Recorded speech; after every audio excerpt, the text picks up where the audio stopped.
Hello friends, welcome back to my channel again. Today let's see all the books that I've read from April to June.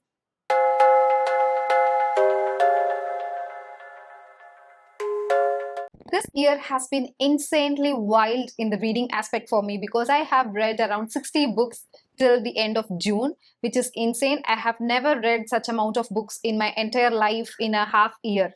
The maximum books that I've read in a year was 58. I never topped that, but this year, with all the insane things that was going on in my life, I still managed to read 60 books, which is really good, and it says a lot more about me that I go to books for my comfort, for my calmness, and when everything is chaos, I find quietness in the books that I read. So it says a lot about me that I have been going through a lot in this first half of the year, so I read 60 books. So in this quarter from April to June, I read around 30 books. So we have 30 books to talk about. So let's fast forward it, and I'll start giving you the reviews of what I read, and let's see how it goes. I have divided all the 30 books into 5 categories. One is murder mystery, one is fantasy, middle grade, and classics and literary fiction. So let's start off with the middle grade ones. I have quite less this time because I have read only 3 middle grades. So let's start off with that. So the first book that I want to talk to you about is by Lois Lowry, that is The Number the Stars. This is set in Copenhagen, Denmark, and it's about 2 girls. It's set during the Second World War time, where the Nazis have started occupying different countries other than Germany. Now they have occupied Denmark too, and they have started their purge for Jewish people there too. So these 2 kids, one of them is Christian and one of them is Jewish. So this Christian girl, along with her family, how she's trying to save her friend is all the story is about. How wonderful concept is this? I loved it so much. I gave it 5 stars. I annotated and enjoyed it so much. I just love how Lois Lowry writes her book. I intend to finish all her middle grade titles out there. I'm so happy that I've come across this book. This is a must read for kids. They have toned it down the excruciatingly painful concepts such as the killing by Nazis and the religionism, separation, and humanitarianism. Everything is toned down, and they have brought it and broken it down to children to understand. That was such a great attempt. I loved how they have simplified war for kids. It all comes down to your friendship. It all comes down to your fellow human being, you being kind to a fellow human being. It all comes down to simple things that even child can contemplate. So I love this book, 5 star, highly recommend. Next 2 middle grade books I don't have much to say about. One is a sci-fi, that is Wrinkle in Time by Madeline Engel. If you have watched the Rick and Morty series, if that was done for young adults or middle grade fans, this would be it. They hop around planets, they have a portal to travel through time, and it's a cute little sci-fi story that I enjoyed, and this was a fun time. The third book is, there are very few middle grade books that I don't enjoy as much I expected to. This is one such book, that's called The Enchanted Castle by E. Nesbit. This is technically a classic, but this talks about responsibilities that are being given to children, how they value it. It's about adventure, friendship, magic. A group of misfit friends find a hidden castle, and their magic happens. Something happens to their friends, and they have to rescue them. That's the story, but it was quite boring at places. The concept as such was nice, perfect for middle grade, but not the best middle grade I ever read. Next, we will move on to the literary fiction that I read this time. I have 3. The first one is The Virgin Suicides by Jeffrey Eugenides. I guess every time I say this word, I stumble. So I don't know how to pronounce Jeffrey. Virgin Suicides. Wonderful book. Highly recommend. This is depressing. Just check the trigger warnings. This was so beautifully, poetically written. It's seeing the characters from a different perspective, not in the first hand. Oh my God, this was really very good. I highly recommend you to check this out. This is adult fiction, and it has to be read during calmer times. If there is a lot going on in your life, maybe don't pick this up, but this is once in a lifetime experience for me. I loved it, 5 stars. Next up, I read a cute little romance by Taylor Jenkins Reid, and the book is After I Do. Taylor Jenkins Reid books are really very famous. These are all her backlist titles, which are not very famous, like After I Do, Forever Interrupted, One True Loves. These are all seldom talked about in the internet, but they are pretty good. In this, we find a couple who are married for 1 year. They have been in relationship for a long time. They are married now, but now they are finding the marriage to be very hard to keep up. So they both take a break and reflect upon the things that they really do want in their marriage. So this is a multimedia of book, like they have letters, texts, and everything. It was a fun time. It was a very good conversation about the struggles of marriage. I enjoyed it, but not the best Taylor Jenkins book I read. So I gave it 3.5 stars, I think. But it was a pretty decent read. Is More Days at Morisaki Bookshop by Satoshi Yakisawa. This is the sequel to the Days at Morisaki Bookshop. I love Japanese literature. No Japanese books have ever put me down. They are all warm and fuzzy, and they talk about the basic human emotions like love, kindness. We feel like they're all overrated now, but that is the basic need of a human being, to be kind and to help each other and to love each other. So this is one such book that explores all those concepts and topic. And like the Days at Morisaki Bookshop, this was also very warm and fuzzy, and I loved it. Do check this out. People tend to not like this book. I don't know why, but I loved it. So try reading this and you'll enjoy it. Now let's move on to the only non-fiction book that I read in this quarter, and that is a very short TED talk by uh, Chimamanda Ngozi Adichie. I know I'm pronouncing it wrong. She's an African lady, and this is a talk by her. We should all be feminists. And she has written a lot of books. She's an author, and this is the only book that I read from her. She talks about how still feminism has not reached places, and we still think that we are all equal now, but it is actually not. She talks about the nuances of the feminism, and I loved it. It's a very good read, and it's very short. You can read it in 15-20 minutes, and people should read it. Now let's move on to the all murder mysteries that I read this quarter, and I have read 6 books. That is really insane. I went all the way into the murder mystery genre, but few were really good. Actually, 3 were really good, 3 were okay, 1 I despised. So the first one that I loved and gave 5 stars to, I am very happy that I read, is The Murder of Roger Akur by Agatha Christie. This gave me all the nostalgic feeling of reading Agatha Christie books, because I started reading Agatha Christie books as a reader. So after, I think I'm picking up an Agatha Christie book after 20 years. So this gave me all the nostalgic vibe that I was feeling during my childhood. This book is the best one. I love, and then there were none by Agatha Christie. I would rank that as the first book that, the best book that she wrote. And The Murder of Roger Akur comes the second one. It was really good. The way she portrayed the characters, the way she decided to narrate the story, everything was genius, pure geniusness. And I loved it so much. I highly recommend this murder mystery, Agatha Christie's.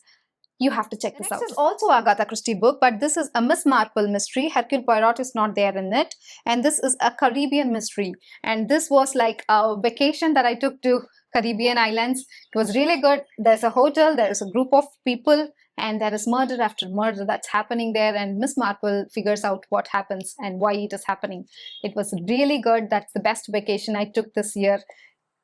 It's wonderful. You know, it's not like Murder of Roger Akur, which will make you sit at the edge of the seat to know what's happening, but this is a kind of a laid-back, cozy mystery story. So I loved it. Highly recommend. The third book that I read is an anthology of murder mystery stories, that is The Murder by the Seaside. And this is a compilation of murder mystery stories written by a lot of authors. And the only author that I recognize is author Conan Doyle. This had the Sherlock Holmes short story too. And the entire collection has 1950s classic murder mystery vibes. Oh my God, I had so much fun reading this. It was really good. There are a lot of titles in this, in this print or in this edition. Murder by the Seaside, and there is a lot of other titles too. Murder During Winter, Spring, and such. I intend to read all of them. It was really wonderful to read a collection of short stories of murder mysteries, which was, I like everything old school, so I enjoyed it so much. Next up, I read 2 books from the same series called The Thursday Murder Club by Richard Osman, and this is the second book, The Man Who Died Twice, and the third book is The Bullet That Missed. So these 2 books were, if you fall in love with the characters in the first book itself, reading the about the characters in the following books would be really very good, but that was not the case with me. The first book was itself very okayish read for me. Nothing much happens, and we don't know really how they actually solve the murder. It's kind of a fluke, or it all seems over the top. So it was the same with these two books too, but I kind of liked the third book, like The Bullet That Missed, better.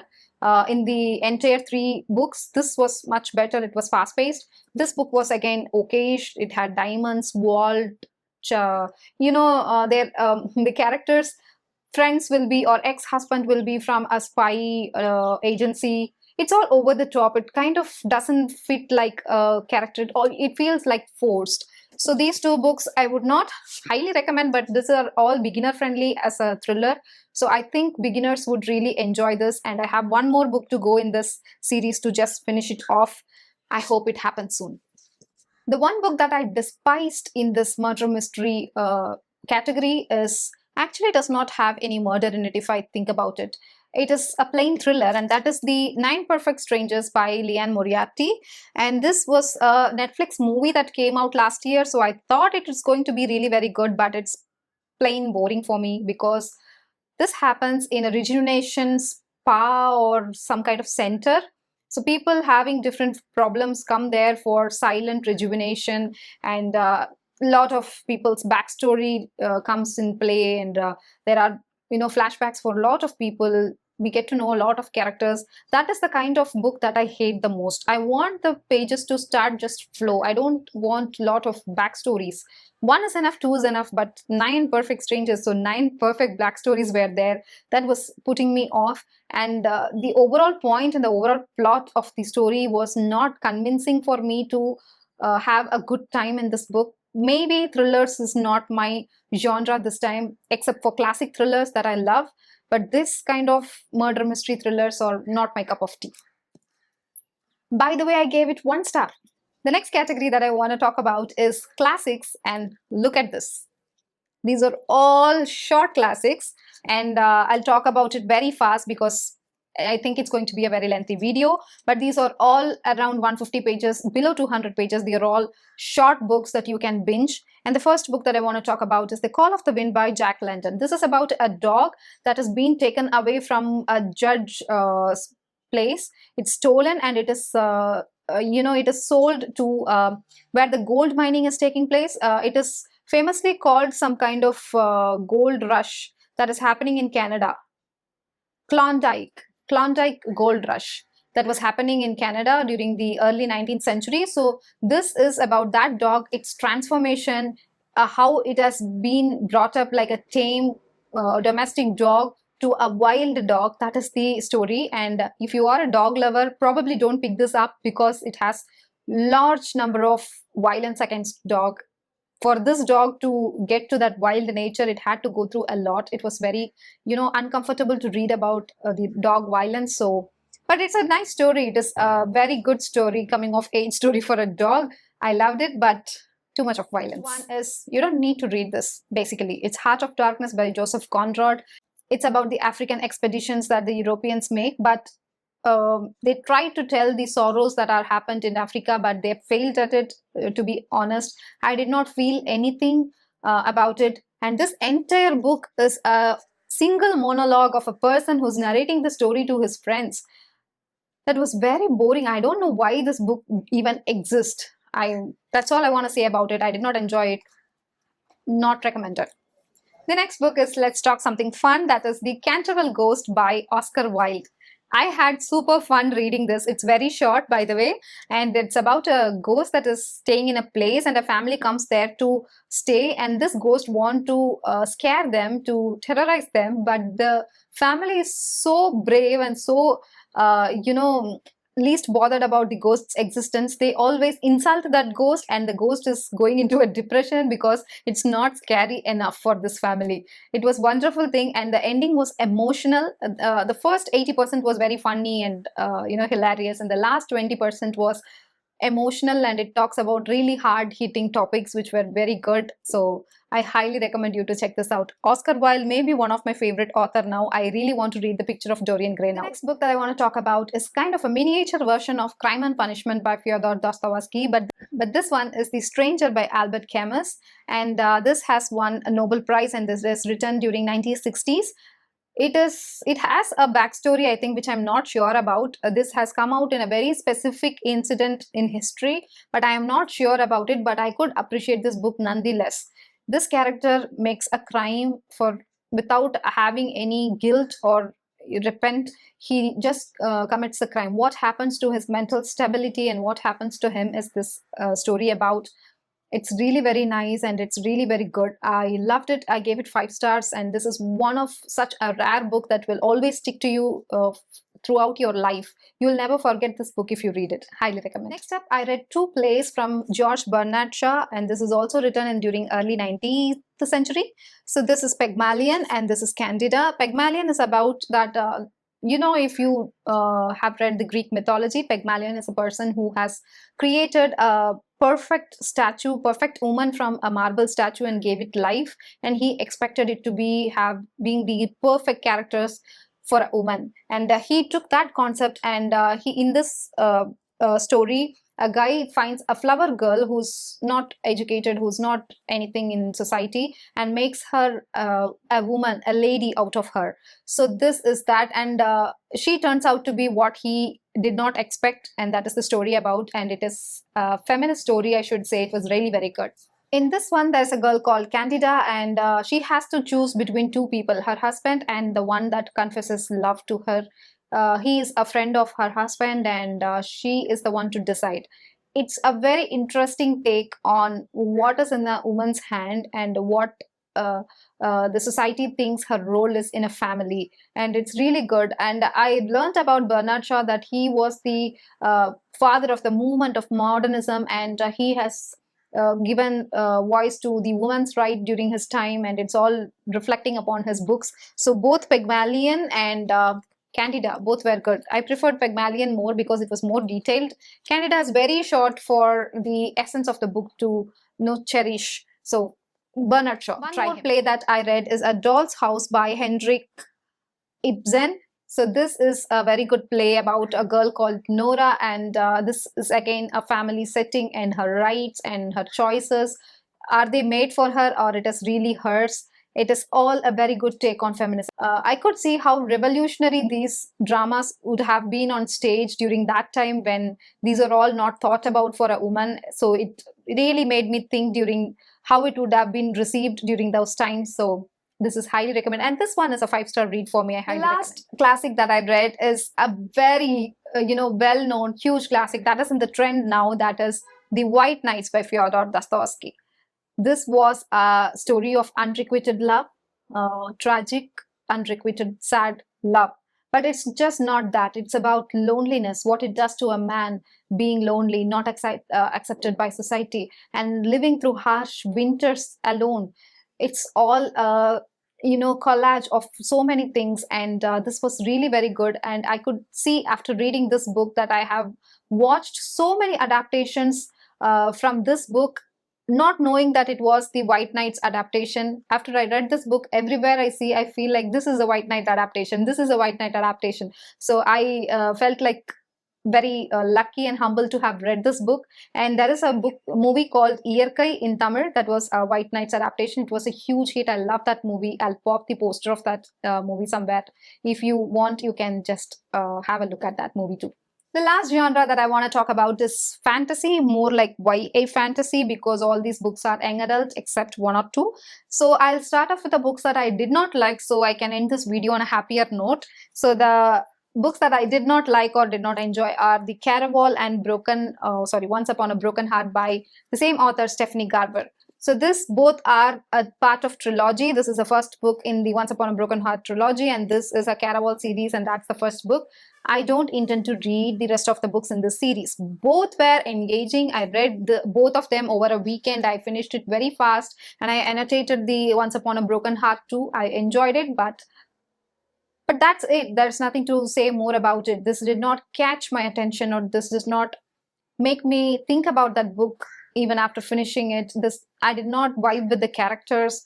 There was no plot, but it was going fast, if that makes sense. So that's about it. I did not like it. Speaking of books that I did not like, this is a tragic phase of my life where I have bought books even before reading the first book in the series, and now I have to finish it, like the Thursday Murder Club series. This is one more weight in my head. That is the Akur series. These are the two books that I read in this quarter: the Wings and A Coat of Wings and Rain, and A Coat of Frost and Starlight. In this book, at least something happened. There was a war. That's pretty much it. There was a war. Everything leads up to that war. And in this one, nothing really happened. There was a Christmas and people come and go, and there was literally nothing happening in this novella. I think this is the most useless book in the series where nothing really happens. And I don't know why all the teenagers are so angry all the time. What's the problem with them? They don't appreciate love. They don't appreciate people's help. They don't appreciate kindness. They are always angry all the time. And somehow people like reading those books. I generally, I genuinely don't understand that philosophy. And I have only one more book in the series, A Coat of Silver Flames. So that is huge than this. So I think I should read it before the year end so I can get it over with Sarah J. Maas. Book is a fantasy that is perfect for summer, that is called The Adventures of Amina Elsafi by Shannon Chakraborty. This was really very good. I had fun time, but it took me way much longer than it should have taken, because I started it once, stopped it, and started it again, and finally finished it. I loved it. It is about a badass pirate who has retired but is forced to take up another pirate job, and I had super fun. This was really lovely. Next two are the books that really stole my heart in this entire fantasy series. That is, the first one is a sequel to the House in the Cerulean Sea that's called the Somewhere Beyond the Sea by T.J. Klune. This gave me exactly same cozy vibes. I was first intimidated to read this book because I thought it might disappoint me, but no, it was really good, really fun. The characters were lively again. I loved it. So many important commentaries, so many important discussions to be taken. It's really lovely. I loved it. And the last book is the Emily Wilde's Encyclopedia of Fairies. If you have seen my previous video, I would have mentioned it, and I've talked a lot about this book. It's really good. The characters, the coziness, the fantasy, the plot line, everything was top notch. I loved it. I intend to finish it soon, and I annotated it too. It was really, really very fun to annotate.